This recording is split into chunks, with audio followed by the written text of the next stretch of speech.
Emergency work has been taking place in Worcestershire to try to prevent further flooding this summer. Heavy rain and high water levels have caused at least 10 tonnes of debris to build up on the River Teme on the outskirts of Worcester.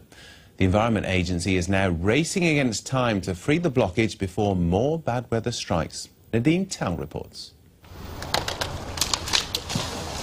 Yet another problem that's been caused by this summer's washout, a build-up on the River Teme at the old Powick Bridge in Worcester. This dam of branches and other debris is restricting the flow of water. If or when more rain falls, the situation here could become critical. What we've got here is probably about 10 tonnes of timber, if not more, that's found its way down the River Teme from the rain that we had last week. It's all washed its way down. Some of it's probably come 60-odd miles. The problem is now it's backing up against the bridge, which will raise water levels, and that may increase flood risk locally.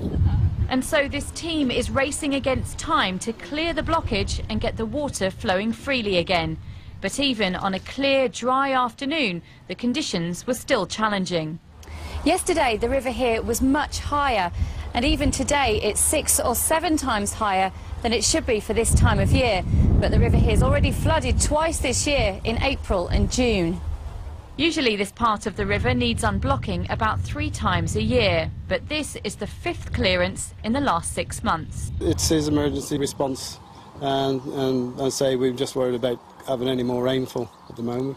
It's usually a winter job. We're here quite a few times in the winter, but we're finding it, we're doing it more times in the spring and summer now. 400 years ago, one of the first battles of the English Civil War was fought here. This year, though, the bridge has been the scene of a more modern battle, one against the elements. Nadine Towell, BBC Midlands Today, Worcester.